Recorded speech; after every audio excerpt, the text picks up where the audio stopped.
आशा है आप सब कुशल से होंगे। मित्रों, आपके हमारे बच्चे की अब परीक्षाएं नज़दीक आने वाली हैं। सभी बच्चे अब सब चीज़ को छोड़ छाड़ करके पढ़ाई में मन लगाने को तैयार हो रहे हैं या परीक्षा में अच्छा परफॉर्म करने को रेडी हो गए हैं।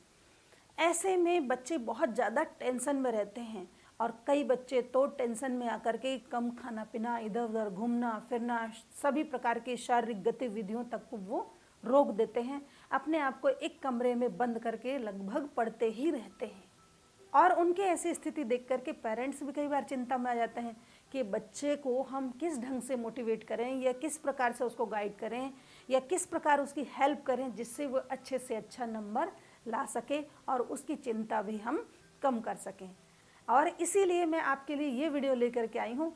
इस वीडियो में मैं आपको बताऊंगी कि हम अपने बच्चों की हेल्प कैसे करें या उन्हें हम गाइड कैसे करें जिससे कि वे अच्छे से अच्छा नंबर ला सकें, सभी विषयों में वे अपना अच्छा परफॉर्मेंस दे सकें। तो वीडियो में आगे बढ़ूं उससे पहले अगर मेरे चैनल पर आप पहली बार आए हैं तो इस चैनल को सब्सक्राइब कर लें जिससे मेरे आगामी वीडियो की नोटिफिकेशन आप तक पहुंच सकें। तो बिना समय गंवाए मेरा पहला पॉइंट है कि बच्चे की एक पढ़ाई की जगह आप फिक्स कर दें। वैसे तो ये शुरू से ही होना चाहिए था, लेकिन अगर अभी तक नहीं किया है तो कम से कम एग्जाम के लिए बच्चे की एक पढ़ाई की फिक्स जगह अवश्य ही कर दें। मित्रों, जैसे हम किचन में जाते हैं ना तो हमें खाने से रिलेटेड ख्याल आते हैं, खाने बनाने का, खाना खाने का या खाना कुछ भी ढूंढने का हमें ख्याल आता है किचन में जाने पर कि ये मिल जाए तो खा लेंगे। बेडरूम में जब हम आते हैं तो हमें सोने की इच्छा होती है या थोड़ा आराम कर लें, थोड़ा बैठ जाएं, थोड़ा टेक के बैठ जाएं, इस प्रकार से हमारी इच्छा होती है। ठीक वैसे ही बच्चा जब पढ़ाई की जगह को देखता है या जहाँ वह पढ़ाई करता है उस जगह पर वह बैठता है तो उसकी पढ़ाई की ऑटोमेटिक इच्छा होने लगती है और इससे एक वातावरण क्रिएट होता है और उसका पढ़ाई में ज़्यादा मन लगने की संभावना बढ़ जाती है।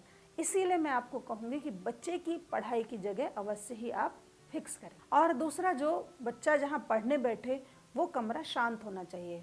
हॉल के टीवी की आवाज़, बाहर से गाड़ियों की आवाज़, किसी भी प्रकार की आवाज़ उस कमरे में न आए, ऐसा हमें प्रयास करना चाहिए। हाँ, लेकिन बीच बीच में मम्मी या पापा को कमरे में झांक करके अवश्य ही देखना चाहिए कि बच्चा उसमें पढ़ रहा है या नहीं पढ़ रहा है। इस प्रकार से अब बच्चे का एक शांत और फिक्स जगह पढ़ाई के लिए अवश्य ही बना दें।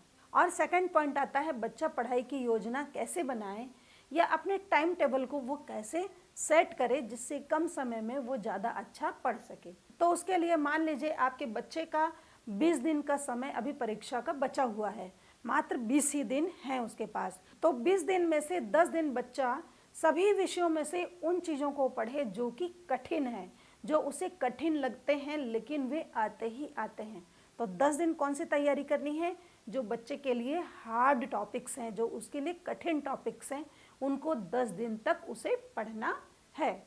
और उसके बाद जो आगामी 10 दिन हैं उसमें से 5 दिन बच्चे को बाकी के जो उसने पहले पढ़े हुए हैं या जो उसको सरल लगते हैं उन चीज़ों को और जो पहले अभी कठिन वाले पढ़े थे उन सब को रिवीजन करना है। मतलब 5 दिन उसको रिवीजन के लिए देना है। और बचे जो लास्ट के 5 दिन हैं उसमें बच्चे को केवल और केवल प्रैक्टिस करनी है। किस चीज़ की प्रैक्टिस करनी है? जो उसने नोट्स बनाए हैं, जो उसने स्कूल में नोट्स बनाए थे, जो उसने ट्यूशन में नोट्स बनाए थे और जो उसने महत्वपूर्ण चीज़ों को लिख करके रखा था उसकी प्रैक्टिस करनी है। और जो 3 साल के क्वेश्चन पेपर हैं उनको सॉल्व करने की प्रैक्टिस करनी है। कई बार हम देखते हैं कि बच्चे याद तो कर लेते हैं, उन्हें सब कुछ याद भी रहता है, लेकिन एग्जाम के टाइम वे लिख नहीं पाते हैं या वे भूल जाते हैं। ऐसे में बहुत ज़रूरी है कि बच्चे की लिखने की प्रैक्टिस भी हो। इसलिए 3 साल के कम से कम क्वेश्चन पेपर को वो सॉल्व करके अवश्य ही देखे। तो इस प्रकार से बच्चे का जो भी परीक्षा का समय बचा हुआ है उसका 50% बच्चे को अपने हार्ड चीज़ों पर, कठिन चीज़ों पर देना है और उसका जो 25% समय है वह उसे उन चीज़ों को रिवीजन करने में देना है, बाकी सभी चीज़ों को कवर करना है। और जो 25% समय है उसे उसको केवल और केवल प्रैक्टिस के लिए देना है। तो इस प्रकार से अगर आपका बच्चा करता है तो निश्चित ही उसके अच्छे नंबर आने की संभावना बढ़ जाएगी। और एग्जाम के टाइम में जो एक बहुत जरूरी चीज होती है वो होती है शारीरिक गतिविधि। कई बार हम देखते हैं कि कुछ बच्चे एग्जाम आने पर अपने बॉडी मूवमेंट के सभी कामों को रोक देते हैं। न तो वो खेलते हैं, न वो वॉक करते हैं, न योगा करते हैं, न प्राणायाम करते हैं। मतलब किसी प्रकार का भी बॉडी मूवमेंट वो करना पसंद नहीं करते, बस पढ़ाई पढ़ाई पढ़ाई। ऐसे में बच्चे की जो याद करने की क्षमता है वो धीरे धीरे घट जाती है, वो धीरे धीरे कम हो जाती है। बच्चे को लगता जरूर है कि मैं इतना ज़्यादा समय दे रहा हूँ तो मेरे अच्छे नंबर आएंगे, लेकिन ऐसा होता नहीं है।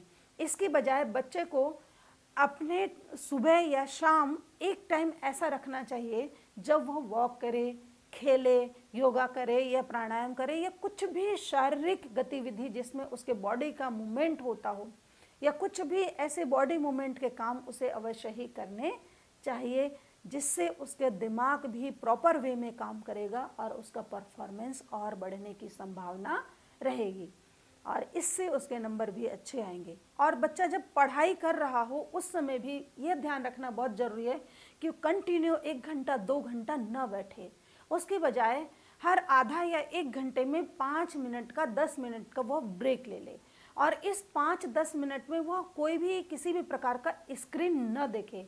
इस समय केवल उसे वॉक करना है या फिर वो आसन लगा करके कोई बैठ जाए आंख बंद करके और उस जो याद की हुई चीज़ है उसको वह दोहराए। इससे भी बच्चे की कैपेसिटी बहुत अधिक बढ़ती है, वो ज़्यादा से ज़्यादा पढ़ पाता है। और अगला जो हमें काम करना है एक पेरेंट के रूप में अपने बच्चे के लिए, वह है सकारात्मक दृष्टिकोण।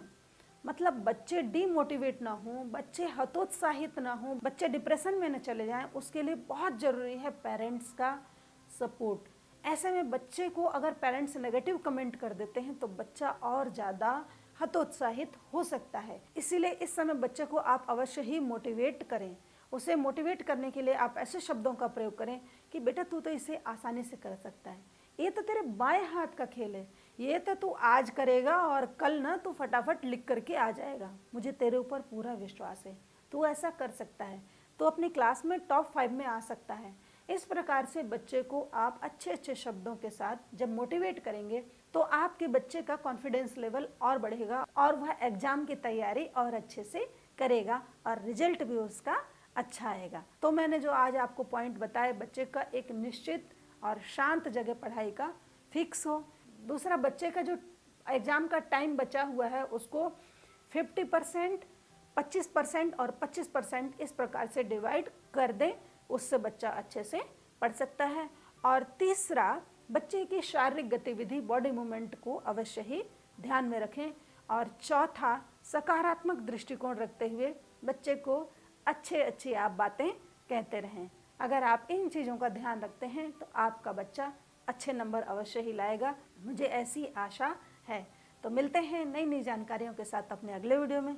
तब तक के लिए आप सभी को नमस्ते जी।